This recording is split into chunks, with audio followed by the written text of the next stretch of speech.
mutualismo representa o triunfo do conceito de autoajuda perante a pobreza e o infortúnio. A gênese do ideal mutualista está intimamente ligada com o fim do antirregime e com o triunfo das ideias do iluminismo.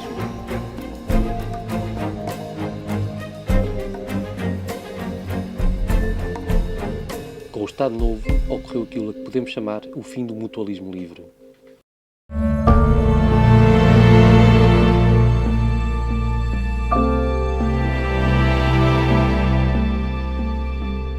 Obrigado, Cristiano. Agradeço também às coordenadoras do Círculo do Cipião, sobretudo a doutora Cristianos, que me fez este convite, para além do convite que foi feito, obviamente, pelo professor. O título foi uma sugestão do professor e vocês sabem como o professor consegue ser persistente quando ele nos coloca os nossos títulos. Portanto, o título é O Montepio Geral e os Projetos Mutualistas Liberais, um caso de sucesso. E o caso de sucesso que estamos aqui a tratar é o caso do Montepio Geral, que, como portanto, vocês conseguem ver quando passam na rua, etc., a quantidade de balcões e o sucesso do Montepio Geral como banco e como outra coisa que já vamos falar a seguir. Portanto, o objetivo principal, conforme disse a Cristiana, é apresentar o trabalho que estou a realizar no doutoramento. Portanto, não espere grandes conclusões ou questões muito definitivas. Durante a apresentação vou efetuar a apresentação em 3 momentos. Inicialmente vou apresentar o meu caso de estudo, portanto a questão do Montepio Geral, dos Montepios e das associações de socorros mútuos e mutualismo e o que é que são essas coisas. Depois vou falar sobre as hipóteses de abordagem que tive ao longo dos últimos anos de doutoramento. Eu estou no 4º ano, a iniciar o 4º ano, embora não pareça. E depois também as possíveis conclusões, portanto, sobre que já são, não são possíveis, já são conclusões, portanto, este trabalho já me permite ter, só falta conseguir depois montá-las na tese final. Para não vos maçar muito e vos falar muito sobre bancos e dinheiro e essas coisas, por cima dinheiro é uma coisa que nós temos muito e gostamos muito de falar. Exatamente. Vou começar, portanto, por colocar apenas uma outra questão que nos ajuda a entrar no tema. E a primeira, a mais óbvia, obviamente, é o que é o Montepio Geral. O Montepio Geral, que vocês todos conhecem, penso eu, é composto, portanto, por 2 organizações distintas, mas interligadas entre si. Por um lado, por um Montepio. Eu depois, portanto, já falarei melhor o que é o Montepio, e por outro lado, por uma Caixa Económica, que é uma vertente bancária. Portanto, por um lado temos o Montepio, que é uma vertente de beneficência, e por outro lado temos a Caixa Bancária, que é uma vertente bancária. Daí, portanto, que vocês todos, ou quase todos, tenham dito que iam ouvir falar sobre bancos, mas não é bem assim. Ora, o mutualismo, ou melhor, o Montepio e o seu mutualismo enquadram-se precisamente numa corrente mais geral que é designada desde o século XIX, pelo menos, por mutualismo. E o que é isto do mutualismo? A descrição, portanto, para mim e para a Ana, é fácil de fazer, mas é difícil de dizê-la num parágrafo. Mas, basicamente, portanto, quando nós temos dificuldade em resolver um problema por nós próprios, quando o indivíduo tem dificuldade em resolver um problema por si próprio, eu depois já explico o tipo de problema, se o fizer em grupo, associado em grupo, em que cada um tem os mesmos direitos e os mesmos deveres, consegue resolver esse problema muito mais facilmente. E quando falamos de mutualismo, falamos sobretudo de problemas sociais, questões de pobreza, de miséria, questões de pensões, portanto, são todas essas questões relacionadas com doença, por exemplo, que estão relacionadas com o mutualismo, quando um dos membros, na tal associado, numa associação, obviamente, passa a redundância, tem um problema, toda a contribuição de todos os associados contribui para ajudar esse membro. É mais complexo, obviamente, a questão do que é o mutualismo, mas em termos simples, penso que é isto. Certo, Ana? Sim? A gênese, portanto, deste ideal mutualismo está intimamente ligada com o fim do antigo regime, com toda a queda, portanto, daquela sociedade de ordens e com a criação de uma nova sociedade, uma sociedade de classes e, sobretudo, com a ideia de valorização do ser humano, do indivíduo e, em última instância, do individualismo, não fosse as questões liberais estarem aqui relacionadas.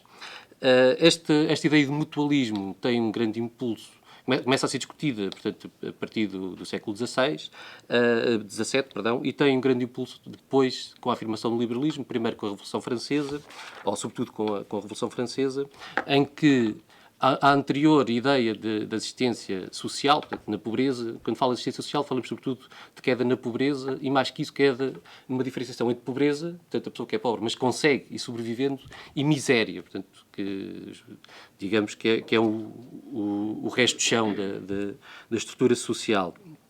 E essa substituição desse assistencialismo quase de pendor medieval, que vinha da época medieval, por outro conceito, que é o tal conceito de autoajuda.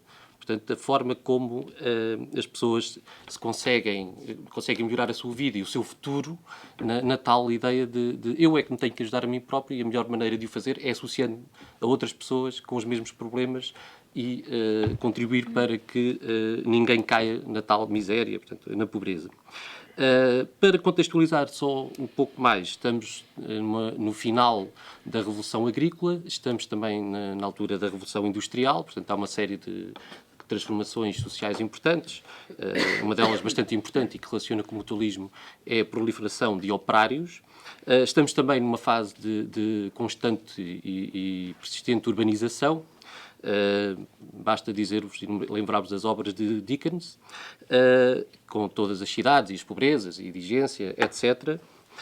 Há outros problemas que surgem nesta altura que não têm propriamente a ver com questões de pobreza, passo a expressão de estar sempre a dizer a palavra, que têm também a ver com o aumento da esperança média de vida, e é a partir daqui, a partir do final do século XVIII, do século XIX, começamos a ter um problema que hoje é claramente visível, mas até esta altura não era tanto, que é o problema da velhice.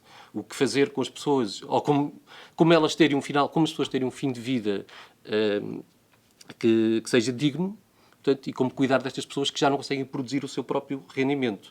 Não se esqueçam que não há Estado social neste período, e o Estado não tomava conta das pessoas.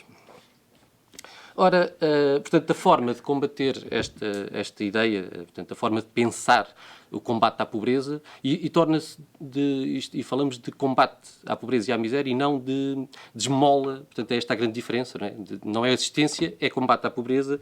Começou a ser pensado, então, pelos idealistas do liberalismo, portanto, começa a partir do século XVIII, entre eles Jeremy Bentham, portanto, que é um utilitarista, portanto, um pensamento focado problema, resolução, portanto a economia tem que ser útil, um bocado essa ideia.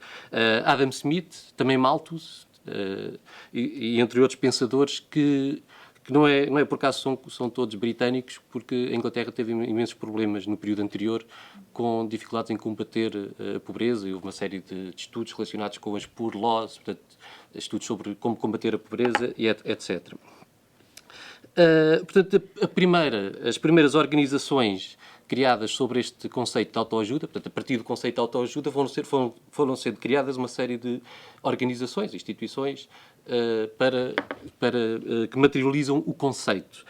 As primeiras delas foram as Friendly Societies, que foram criadas a partir do século XVI na Grã-Bretanha, portanto, para proporcionar ajuda às classes trabalhadoras. Mais tarde, e talvez aqui se perceba melhor, a partir de 1775, foram criadas as Building Societies, que foram criadas para resolver o problema da habitação. Portanto, quem se inscrevesse nas Building Societies, que era uma associação, contribuía com um bolo, de todos de forma igual, e depois, à medida que iam sendo construídas as habitações, iam sendo distribuídas para as pessoas que, individualmente, obviamente, não conseguiriam resolver o problema da habitação. Portanto, isto relaciona-se, para quem conhece um pouco também a história deste período, com a questão dos problemas dos slums e do crescimento de Londres e daquelas cidades industriais com grandes problemas. E, por fim, encontramos uma associação também com pendor social, são as caixas económicas. As caixas económicas é importante para nós porque o Montepio Geral é precisamente uma caixa económica. No início, portanto, as caixas económicas começaram por ser criadas na Escócia por um padre protestante chamado Henry Duncan, portanto, criou a primeira Caixa Económica em 1810, apesar de atualmente se referir que a Caixa Económica de Hamburgo, portanto, é um pouco anterior. De qualquer das formas, portanto, a ideia mais importante que a data da criação é a ideia subjacente às caixas económicas, que é o facto de serem organizações bancárias viradas para a pequena poupança, para a poupança das classes trabalhadoras. Nesta altura, lembro-me que digo que não há ainda a ideia de poupança. Portanto, as pessoas não têm o hábito de ir ao banco depositar o seu dinheiro, e muito menos as classes trabalhadoras, ou as classes menos favorecidas, ou as classes desfavorecidas, ou, se não tivermos medo das palavras, os pobres. Não é? Portanto, a ideia é os pobres e os trabalhadores irem a estas caixas económicas, depositarem as pequenas poupanças que têm e assim irem criando um bolo que lhes poderá servir no futuro. Portanto, uma espécie de segurança social privada, mas não é bem assim, é apenas para perceberem a ideia. E para além desta função bancária, digamos assim, as caixas económicas tinham também uma vertente social, porque depois, pegavam-nos o dinheiro dos depósitos, aplicavam-nos em aplicações, sobretudo, isto ia dependendo, já veremos conforme o país, e depois o lucro é distribuído portanto, para as chamadas obras sociais de cada sociedade. Esta difusão, portanto, ou melhor, esta criação e a rápida difusão que aconteceu por toda a Europa, aconteceu sobretudo a partir de 2 pontos. Portanto, a partir da Grã-Bretanha, em que as caixas económicas tiveram um modelo um pouco diferente e foram criadas por filantropos mais preocupados com aquilo que viam na sociedade, e a partir, portanto, do modelo alemão, que as caixas económicas tiveram formas de criação mais ligadas aos poderes locais e estavam também mais relacionadas com o desenvolvimento de economia local, mantendo sempre as questões sociais anexas a isto tudo. Portanto, esta difusão, como eu disse, foi relativamente rápida. Eu vou só dar alguns exemplos para até chegarmos ao Montepio. França manteve, portanto, quando se difundiram para a França, para o caso francês, é bastante interessante porque foi inspirada pelos 2 modelos. Portanto, houve caixas criadas por filantropos, como Delessert, Benjamin Delessert, portanto, um proeminente cidadão francês, e houve caixas criadas também por municípios, portanto, que criaram as caixas para desenvolvimento do país, da região, perdão. Só que a dívida pública francesa era bastante fiável nesta altura. Peço-vos desculpa por estar a massacrar com coisas que vocês ouvem todos os dias, dívida pública e essas questões. Isso já havia no século XIX, agora estou a falar do século XIX. E no caso francês, portanto, o modelo, para além da forma de criação, seguia este modelo o dinheiro das caixas económicas, o dinheiro dos depositantes era aplicado em dívida pública francesa e depois daí tiravam rendimento. Portanto, imaginem que pagavam 3% aos depositantes e conseguiam 2% na dívida pública e tinham um lucro de 2% que servia depois para as obras sociais. O problema é que no sul da Europa, sobretudo no caso português, italiano e espanhol, as questões não eram bem assim, porque a dívida pública não era muito fiável, já nesta altura não era, e então encontrou-se uma solução, foi-se encontrando, porque isto não foi pensado estrategicamente logo para ser assim. No caso da Itália, portanto, as caixas económicas foram indexadas a Monte de Pietà, que eram instituições, portanto, Monte de Pietà, Montes Pios, se quisermos traduzir, que eram instituições que já vinham do plano anterior, portanto, do antigo regime, tinham sido criadas por influência franciscana e serviam precisamente para efetuar empréstimos a quem precisasse, portanto, as classes também menos classes, salvo passa a expressão, na altura não classes, portanto, a população menos favorecida, mas a juros módicos, mais módicos do que aqueles que eram usados, portanto, eram instituições para combate à usura e faziam empréstimos sobre penhores. Toda a gente sabe mais ou menos o que são empréstimos sobre penhores. Portanto, são empréstimos sobre objetos, sobre fios de ouro, portanto, a pessoa deixa o objeto e leva o empréstimo necessário. E era desta forma que os depósitos que entravam na Caixa Económica eram colocados, ou seja, entravam como depósitos, eram aplicados através destes montes de piedade e depois a Caixa Económica conseguia aí ter o seu lucro. Porque, portanto, um banco não guarda simplesmente os capitais, vocês não depositam, fica lá, porque senão ficava com o juro pouco ou muito que dão, seria prejuízo. Em Espanha, portanto, as carras de ahorros, que é o nome para caixas económicas, ficaram, portanto, também indexadas a montes de piedade. Obviamente que a história é muito mais complexa que aquilo que eu conto aqui. Portanto, em termos gerais, quando pensamos no conceito de autoajuda, e vou começar a acelerar um bocadinho, senão vou estar uma hora a falar, existe, para além das diferenças e de uma certa nebulosa e até no significado do que o Montepio tem num lado e o que o Montepio significa no outro lado, ou que uma Caixa Económica tem de função num lado e que poderá ter no outro, existe uma série de denominadores comuns e um deles é o facto de a partir do século XVIII, sobretudo durante todo o século XIX, assiste-se de facto ao triunfo da autoajuda como forma de combater a pobreza e o infortúnio. Outra conclusão importante sobre isto que estive a dizer é o facto de todas estas instituições terem uma dupla vertente. Tem a vertente social, a vertente da previdência, de suporte social, mas são obrigadas também a ter a vertente financeira, portanto, a aplicar os seus capitais para conseguir ter sucesso. Não basta, portanto, não conseguem ajudar a quem pretendem ajudar. Portanto, une também o facto de sempre se dirigirem às classes menos desfavorecidas da sociedade. E uma última conclusão de outras que poderia trazer é o facto de, a partir da sua difusão da Grã-Bretanha e do centro da Europa, terem sido enquadrados nos diversos países, ajustando-se ao enquadramento institucional que lá existia. Portanto, enquadramento institucional, portanto, o conjunto de regras, de leis e até questões informais de organizações, de instituições que existiam nesse país. No caso português, portanto, a minha tese passa um pouco por aí, começa um pouco por aí, é a forma como estas instituições, a chegada destas, se ajusta, portanto, não é a minha tese, mas começa obviamente por aí, se ajusta ao caso português, uma realidade portuguesa de fim de antigo regime, em que triunfam as ideias liberais. Temos nomes como Herculano, portanto, e a sua defesa, ou o seu combate à usura. Portanto, existe o fim de muitas instituições, organizações ligadas à assistência do antigo regime, algumas de influência católica, e também, portanto, um grande exemplo destas, no caso, não são extintas, mas passam por imensas dificuldades. O caso das misericórdias, por exemplo. Portanto, todo aquele enquadramento, aquele suporte de ajuda social com a transição do antigo regime para os tempos modernos, a coisa complica-se um pouco.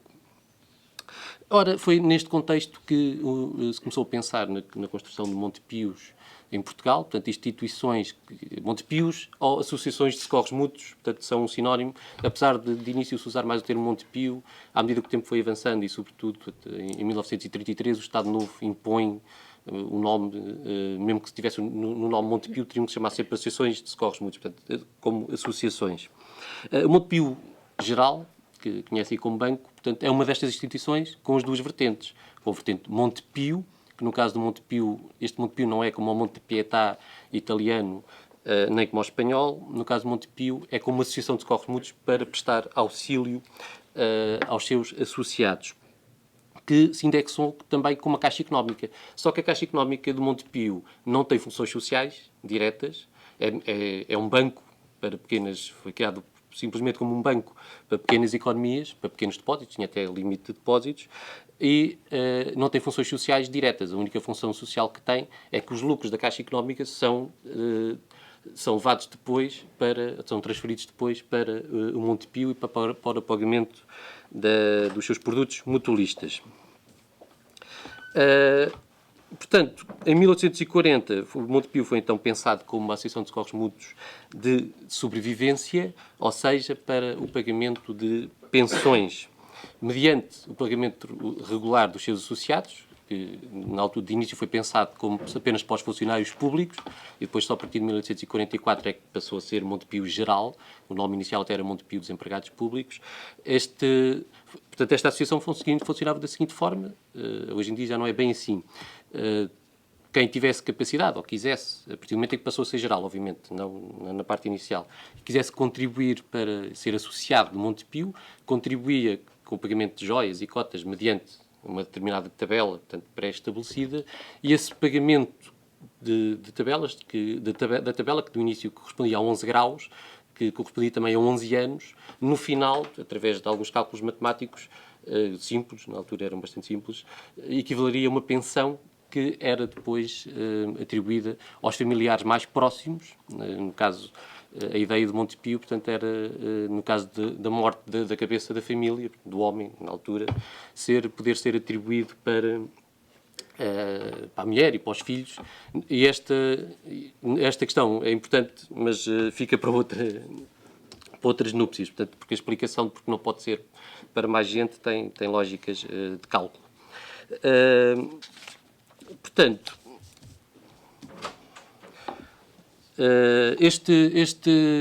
este capital, isto é um modelo simples, portanto, as pessoas contribuem para um bolo e este bolo, as pessoas, os seus associados, e este bolo tem que ser melhorado, tem que ser, a administração do Montepio tem que ir capitalizar, tem que aumentar este bolo a partir de um determinado conjunto de negócios.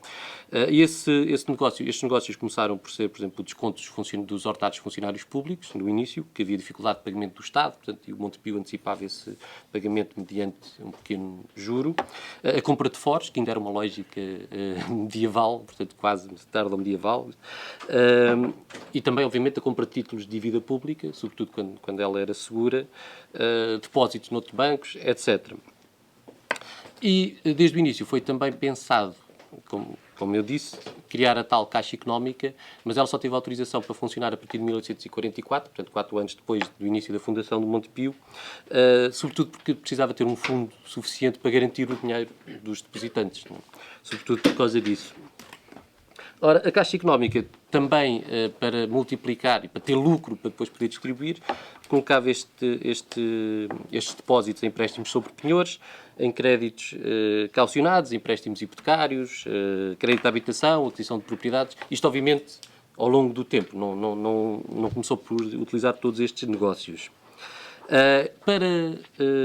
Para proceder esta administração de capitais foi pensado uma organização complexa uma organização contabilística complexa, uma série de fundos que nos tem dado algumas olheiras especiais e umas dores de cabeça a mim e à Catarina. Portanto, esta questão contabilística, porque vai mudando e vai-se ajustando e torna-se, como nós não somos contabilistas, torna-se, e mesmo para quem é, torna-se difícil de perceber, portanto. Mas mais importante que isso, uma das singularidades de Montepio é o facto de ser, portanto, além da associação ser também um banco, ser obrigado a gerir e a atuar nos mercados financeiros como outro qualquer banco, mas ter uma administração, uma gestão de associação. Portanto, em que tinha eleições anuais, que tinha uma Assembleia Geral, portanto, que era o órgão máximo e tomava todas as decisões, apenas delegava essas decisões numa direção também eleita anualmente, que teria que prestar contas sobre as contas propriamente ditas, sobre as questões contabilísticas, mas também sobre os atos, porque existe uma grande questão de responsabilidade moral nesta instituição, porque não estamos a falar de uma associação, portanto era o interesse de todos e não o interesse apenas de uma direção, para depois distribuir lucros no final, como poderia existir num qualquer banco comercial. Existia também uma comissão revisora, portanto lá está, havia um grande controle de todos os atos praticados pelo Montepio, a comissão revisora depois mais tarde veio dar lugar a um conselho fiscal. E vão sendo criadas várias comissões, isto também é importante, que ao longo do tempo iam dando a sua opinião sobre, e pareceres sobre a maior parte, ou grande parte dos assuntos mais importantes do Montepio e penso que destas associações que constituíam, por assim dizer, penso que todos conhecem o conceito, apesar de não ser bem totalmente ajustável aqui, mas penso que percebem, eram um pouco os homens bons do Montepio, como os homens bons do Conselho, portanto, neste caso, os homens mais presentes, de maior técnica. E quando falo em homens, infelizmente nesta altura falo mesmo em homens, não via nesta altura ainda senhoras a trabalhar, como associados do Montepio. Portanto, temos assim, resumidamente, o Montepio de sobrevivência, portanto, que paga pensões aos associados, pensões portanto, para a família, depois como se fossem pensões pagas atualmente pelo Estado. O seu único fim era precisamente esse pagamento de pensões, que tinha tal instituição bancária, e o que fazia, portanto, do Montepio, juntando isto a esta administração da associação numa lógica um pouco empresarial, numa instituição com uma lógica um pouco empresarial, mas com a administração da associação, fez com que o Montepio se tornasse uma instituição extremamente singular na realidade portuguesa.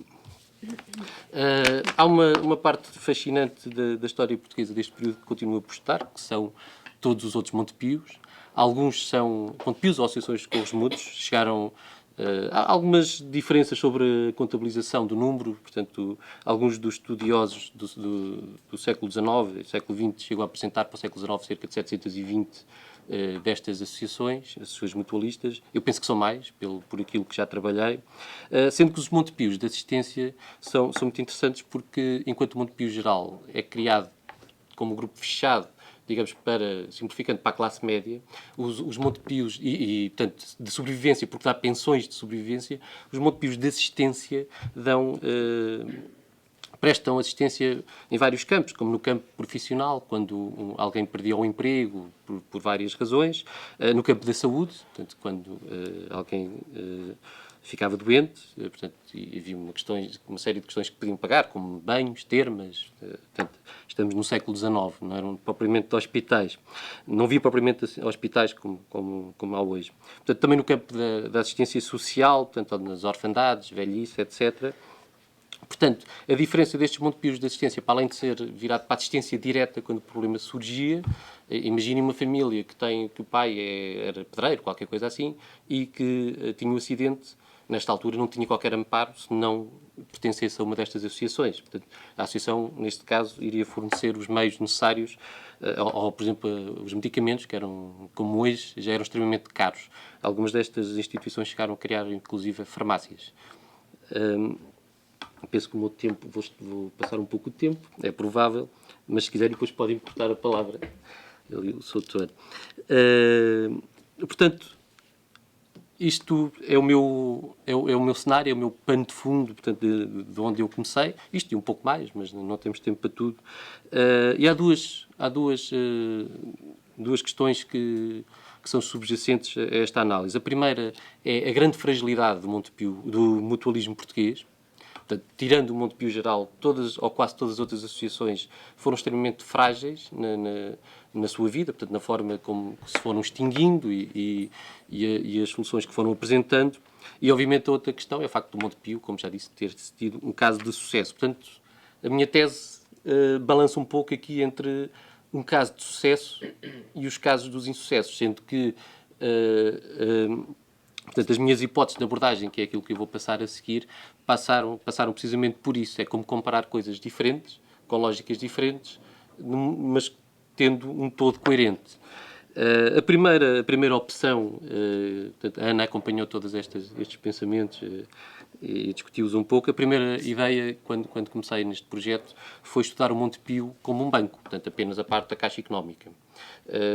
Só que depois, portanto, cheguei à conclusão que era, portanto, um pouco limitativo e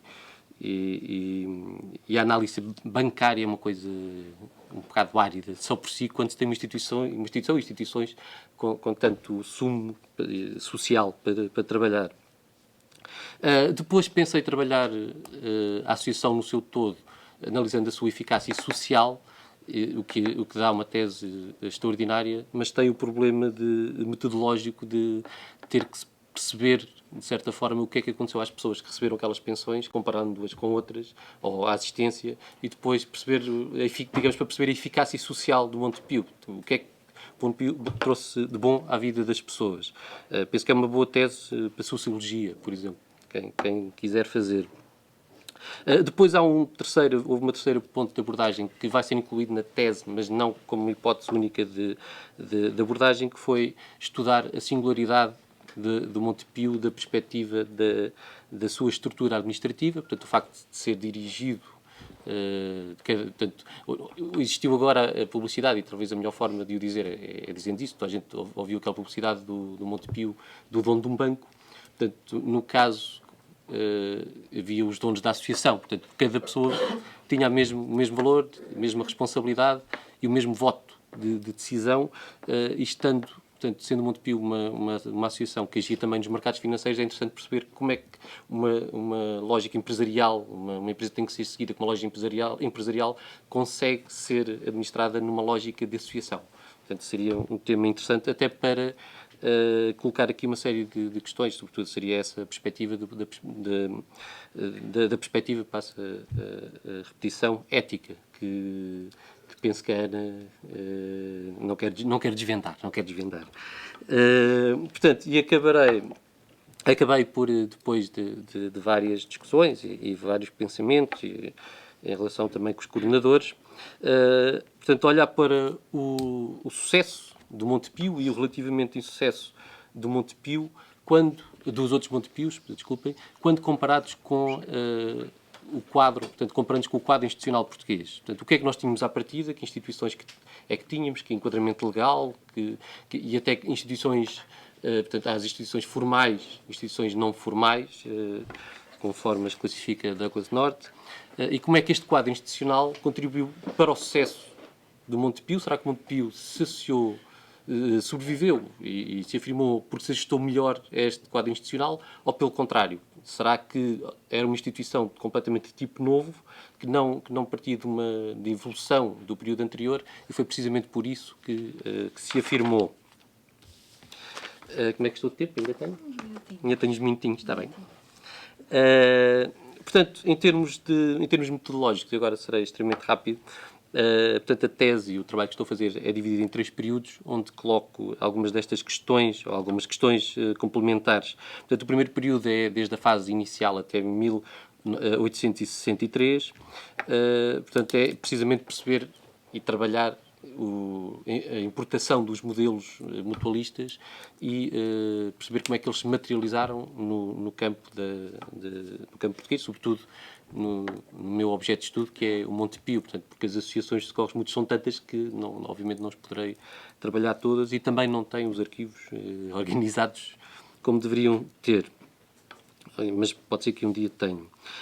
A segunda perspectiva, portanto, de análise, preenche o período de 64 até às crises do final do século XIX.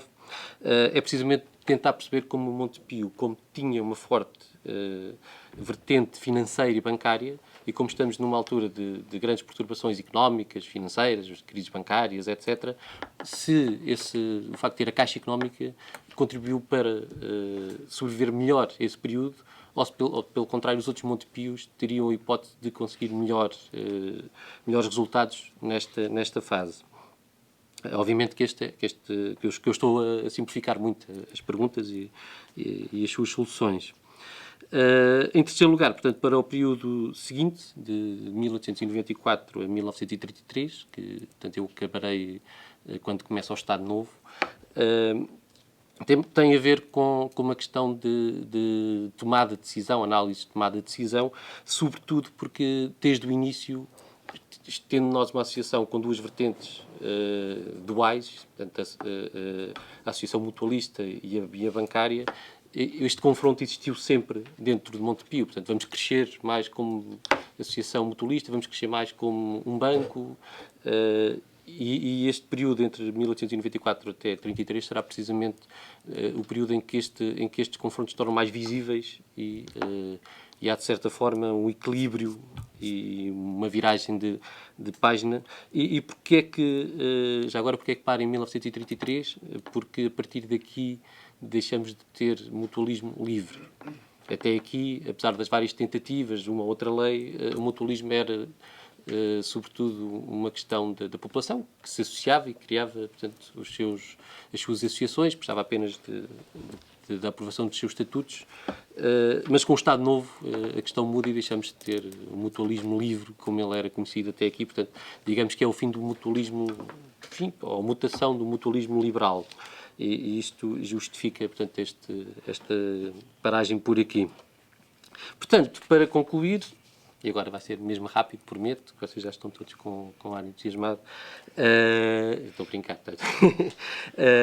Portanto, a primeira hipótese de conclusão para a tese, e não são hipóteses, já disse, são um pouco mais do que hipótese, é que, portanto, eu vou defender que o mutualismo português deve muito da sua fragilidade a uma questão, portanto, a um termo, um conceito de economia, mas que eu gosto bastante, ao facto de ter seguido muito os caminhos de dependência.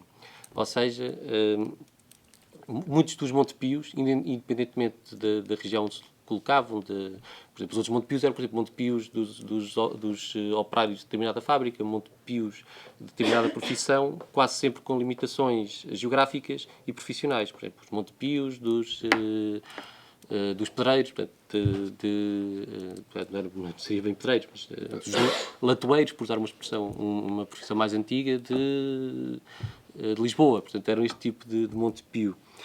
Só que os estatutos e os problemas que tinham os estatutos e a forma como regulava estes Montepios, os problemas estão em quase todos os estatutos. Portanto, o que era o problema de um e a forma de administração do Montepio está também presente nos outros Montepios. O que significa que pode ter sido criado um caminho de dependência, terem seguido um caminho de evolução que se veio revelar errado. Portanto, a forma de atuação, sobretudo porque faziam bastante concorrência entre si. Para além de, obviamente, uma série de questões de enquadramento ao próprio crescimento deles, como Portugal não ter cidades suficientemente grandes para sustentar grandes associações, etc. Portanto, essas questões mais óbvias. Isto, obviamente, de comparação com o Montepio, que se tornou geral. O Montepio que não tinha propriamente concorrência, tinha estas pequenas concorrências, mas era um Montepio geral de todos, para além, não escurando a diferença. Portanto, o facto de ser esta conclusão não quer dizer que eu coloque de parte as questões sociais e a diferença de Montepio para classes de médios e Montepios para classes menos favorecidas. A segunda questão tem a ver com aquilo que eu tenho vindo a repetir até agora, é só um último ponto, para alinhavar um último ponto, que é o facto de é extremamente interessante, portanto, ver que o Montepio, apesar de ser um Montepio, portanto, uma associação mutualista, ter sido gerido de forma, portanto, como associação, como eu disse até agora, mas ter sido estruturado sempre e ter agido sempre como uma empresa. Portanto, praticamente desde o início como uma grande empresa, e foi isso que fez com que o Montepio sobreviveu, basicamente porque se tornou uma grande empresa, foi gerido como uma grande empresa, estou a repetir de propósito, e conseguiu equilibrar, portanto, o que tinha de bom da parte associativa, portanto, o controle, a prudência, o cuidado na gestão, etc, etc. A transparência da gestão, que é uma coisa fascinante, que normalmente nós temos aquela ideia de o segredo é a alma do negócio, mas no caso do Montepio não era bem assim, porque durante muito tempo, sobretudo no período que eu estou a estudar, a transparência era a alma do negócio, portanto, porque tinha precisamente a vertente da associação. Todos os sócios tinham que ter conhecimento do máximo que estava a acontecer para poder tomar decisões, e isto, portanto, enquadrando isto numa lógica mais de história empresarial, é muito interessante, porque por um lado age como empresa, por outro lado é gerido também como uma administração. E obrigado pela vossa presença, então.